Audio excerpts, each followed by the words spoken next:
Hello, and in this episode, I want to look at a verse which has often perplexed Muslims and others for centuries. And it's a very brief verse in the Quran, Surah number 9, Surah Al Tawbah, verse 30.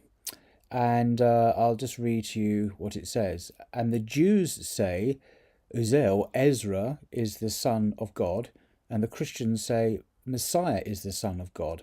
That is their saying with their mouths, resembling the saying of those who disbelieved aforetime. God's curse be on them, how they are deluded away from the truth. So, what is this Ezra or Uzair, as it's usually translated Ezra, but the Arabic says Uzair. What is this Uzair character? And I've just been looking at what Professor Tim Winter at Cambridge University has been saying about this. I'm relying on his research, and he says that Muslims often get this wrong. It's important to be aware of what it really says. Now, what Jew, you may ask, has ever believed or believes that Uzair or Ezra is the son of God? I've never come across a Jew who believes that. It's not a focal point of Jewish spirituality or worship that I've come across anyway. Some Muslims say that it is Ezra, the scribe, who arrogated to himself semi-divine prerogatives when he re-established the text of the Torah after the Babylonian exile. And that story is told in the Jewish texts and in the Old Testament. But Uzair in the Arabic in the Quran and Ezra doesn't actually work if you look at the languages.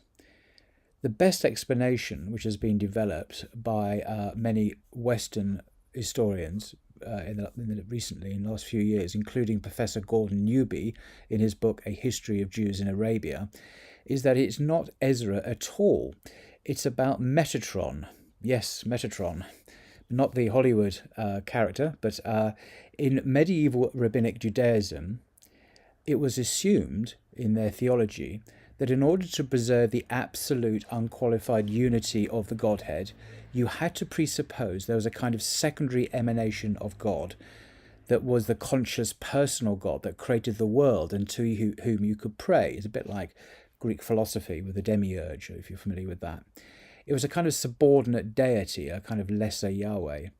Metatron was indeed the object of worship of many medieval Jews.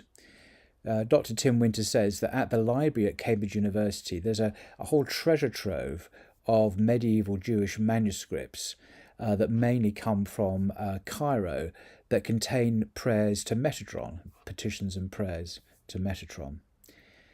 Dr. Gordon Newby and other historians have demonstrated that Uzair is associated with the prophet Enoch, someone called Idris in the Bible, in the Quran, who is assimilated to Metatron in rabbinic piety.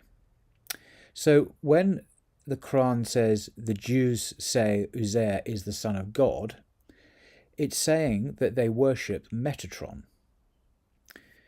Now, obviously, the Quran doesn't approve any more than it approves of people worshipping Jesus.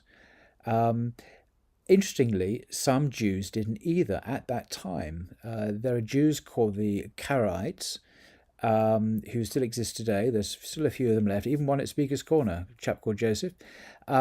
These people dismissed rabbinic Judaism. Why? Because it was polytheistic, because of this Metatron idea. So, the argument goes, the Quran's polemic in this verse, 930, is directed against a medieval Jewish aberration that was very widely practiced, rather than what you might find taught in an Orthodox Jewish synagogue today, say in London.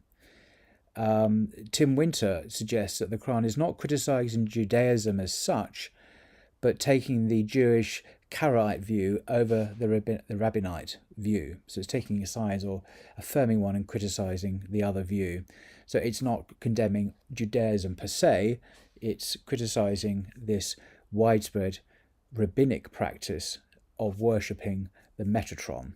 And in that context, this verse, very, very brief, is a very rich, suggestive idea that really touches a major phenomenon in Jewish worship during the medieval time for many centuries.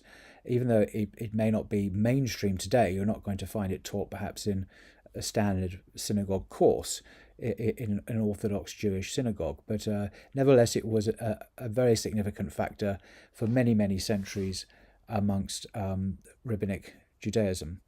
So that's the idea, and I hope you found that interesting. It seems to be very well grounded in the texts and in the research, and it's the best hypothesis around, I think. So there we are. Maybe see you next time. Bye bye.